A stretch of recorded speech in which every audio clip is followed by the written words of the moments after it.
Spring is here, and whether it's the start of baseball season or gardening season that has you whipped up into a frenzy, Factor Meals, the sponsor of today's video, has you covered. If you're anything like me, hunger can sometimes be a rude interruption when knee-deep in an exciting project. Going to the grocery store and cooking? That's time-consuming. Takeout or delivery? That's expensive. Factor Meals? Yeah, that's the one. Factor takes the stress out of meal planning and sets you up for success. Their meals are fresh, never frozen, and shipped right to your doorstep, and with over 35 rotating weekly options to choose from, you can always change things up. Right now I need some protein for muscling bags of soil up the stairs, so the Protein Plus options are right up my alley. Head to Factor75.com or click the link below and use code 50foolish to get 50% off plus free shipping on your first Factor box. That's code 50foolish at Factor75.com to get 50% off plus free shipping on your first box. Here's a healthy dose of perspective. At the end of the day, pitching is all about run prevention, which is why it's so bizarre that this video is about a pitcher who, in his draft year of 2021, was the 73rd best pitcher in his college conference by ERA. Bryan Woo's final collegiate season for the Cal Poly Mustangs of the Big West Conference ended unceremoniously as he underwent Tommy John surgery in April, but the draft was coming up that summer, and Mariners Director of Pitching Strategy Trent Blank was all aboard the Bryan Woo train. Although he was the number 337 ranked draft prospect according to Baseball America, the Mariners drafted him 174th overall in the 6th round. Why the reach? As Blank put it to GM Jerry Dipoto, "I know this is gonna sound crazy, but this guy would be 1-1 for me." If Blank had his way, Woo wouldn't have been a 6th rounder, rather the number 1 overall pick in the entire draft. He was that confident in a reliever with a career college ERA well over 6 who just had major elbow surgery. And he was right. 3 years after the draft and 2 years after recovery, Woo was a top 10 starter in the big leagues by ERA. What did Trent Blank and the Mariners see in Bryan Woo that nobody else could? And how did they see a great MLB starter hiding underneath a bad college reliever?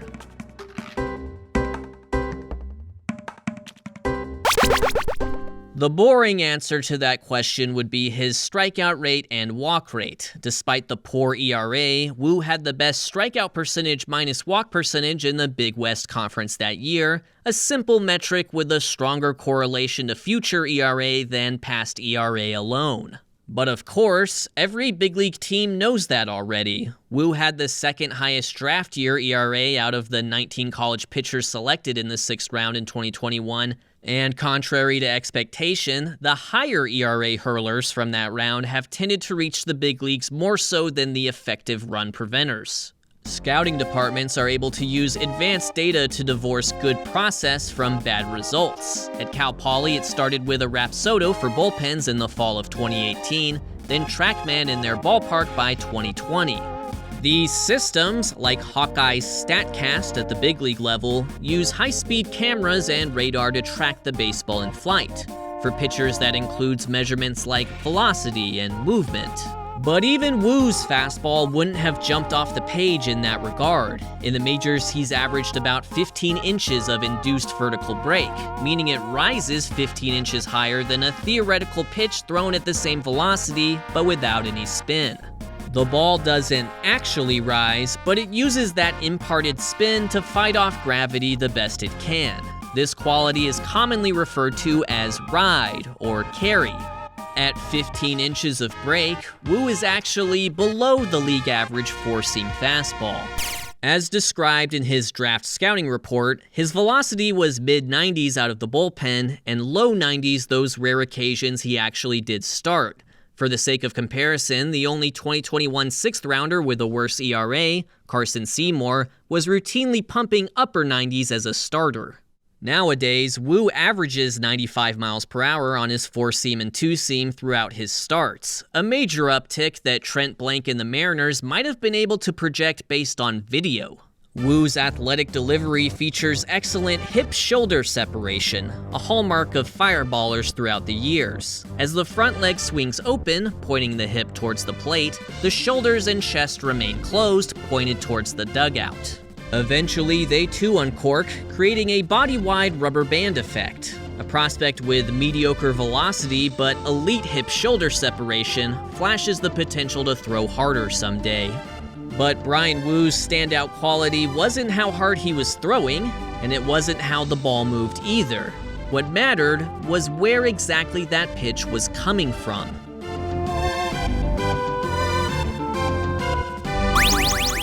Bryan Woo releases the baseball approximately 5 feet off the ground, 10 inches lower than the MLB average. Pitchers don't throw from wonky arm angles just for fun. They do it to create difficult angles for hitters.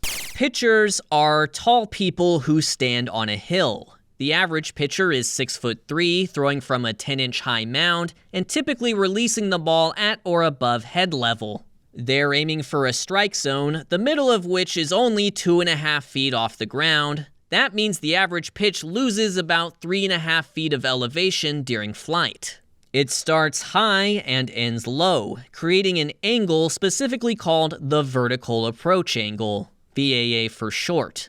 In order to mirror the ball's downward trajectory and maximize contact, hitters need to swing with an upward trajectory rather than flat. Here's Ted Williams. The ideal swing has always been one that was slightly up, slightly up. The pitcher throwing the ball to the plate into the strike zone is delivering the ball at somewhere from 4 to 8 degrees of angle. If you swing in the opposite plane in which the ball is being pitched from, your chances of making contact are much greater. For a more modern example, some of the best pure hitters of today swing with more exaggerated uppercuts than most. Luis Arraez is a prominent example, with 3 batting titles to his name and counting. The same could be said about career .300 hitter Freddie Freeman. But with batters swinging up to increase the potential area for contact, pitchers can create a flatter approach angle to decrease that area. The two things they can do are release the ball lower to the ground and aim it higher in the zone. With a vertical approach angle of -3.8 degrees, Woo's four-seam creates the flattest angle of any four-seam fastball thrown at least 1,000 times since 2023. His flatter approach angle causes him to miss bats despite fastball movement and velocity that, in a vacuum, wouldn't otherwise stand out as elite. In the pitching world, weird often equals good. One of the worst things a pitcher can be is too cookie cutter, and a flat approach angle is Woo's version of quantifiable funk. No doubt, when the Mariners were looking over Bryan Woo's pitch tracking data, they were enamored with his potential to create unorthodox angles. His arm slot dropped throughout his college career, and that drop continued as he turned pro and recovered from elbow surgery.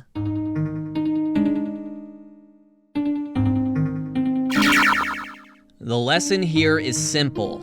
Everything a pitch does is relative to the release point and arm angle.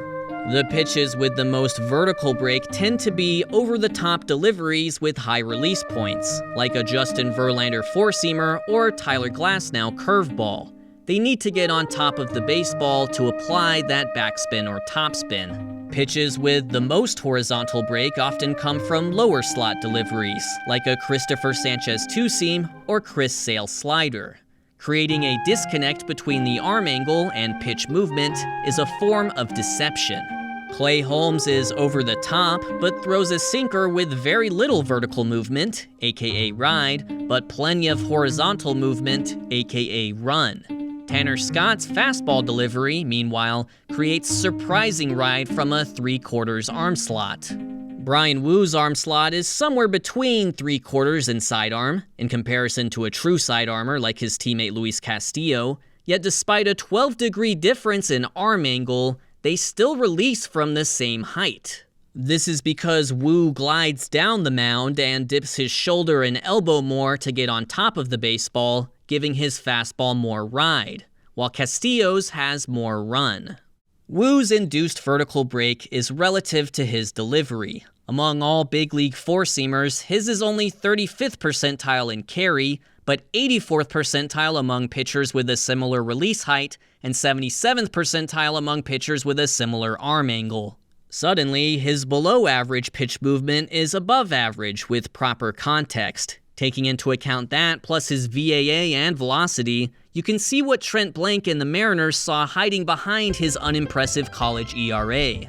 Woo also throws a seam-shifted wake sinker to complement his four-seamer. He throws both pitches with the same velocity, averaging 95, but the two-seam trades off 8 inches of induced vertical break for an additional 8 inches of arm-side horizontal break.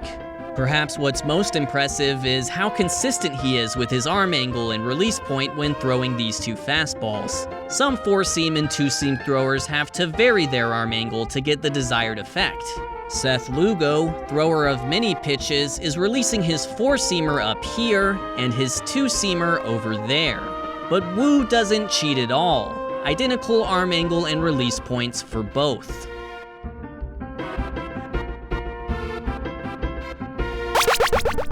The Mariners would have also observed Woo's rapid improvement in strike throwing, a trend that has continued since going pro. His walk rate fell precipitously throughout his career at Cal Poly, and in 2024, at the big league level, he put together the 6th lowest walk rate of the last decade among pitchers with at least 100 innings. He also had the highest percentage of pitches in the strike zone, according to Statcast. These numbers demonstrate control, but what about command?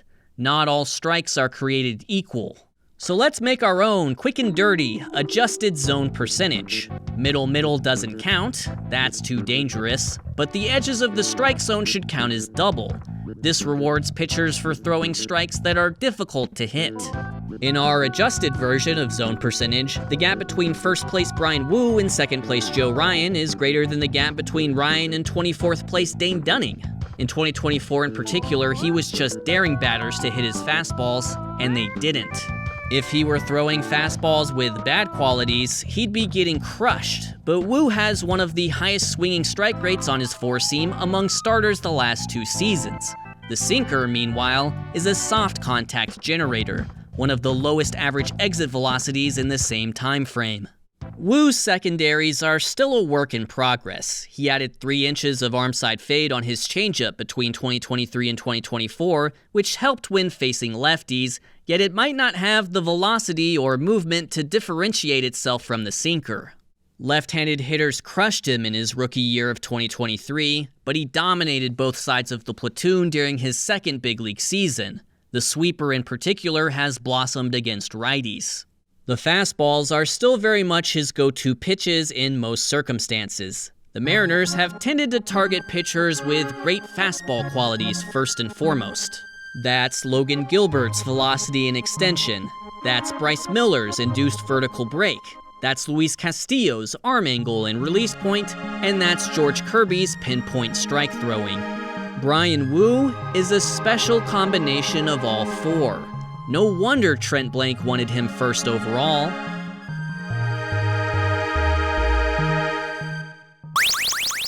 After his Tommy John surgery in April of 2021, Woo has ascended from injured, struggling college reliever to 6th-round pick to one of the more promising young starters in Major League Baseball. During his career at Cal Poly, he overlapped with 6 other big league pitchers in the Big West, with more likely to come. Of those 6, Woo was by far the worst in terms of run prevention.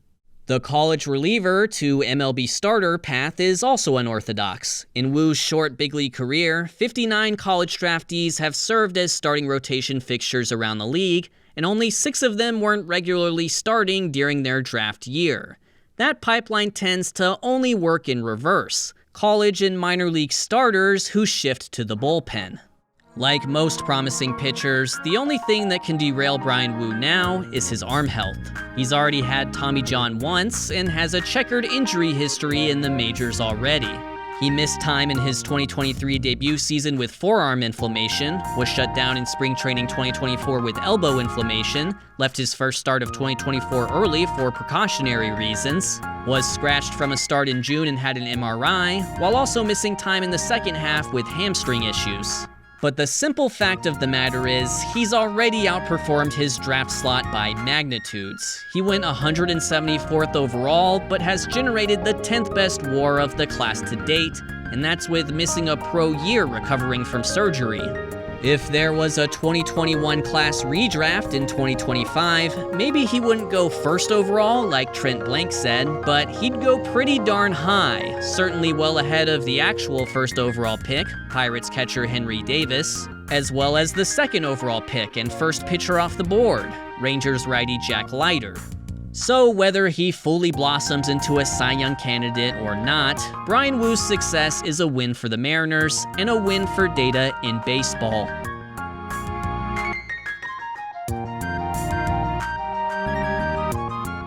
Hey, you! Thanks for watching.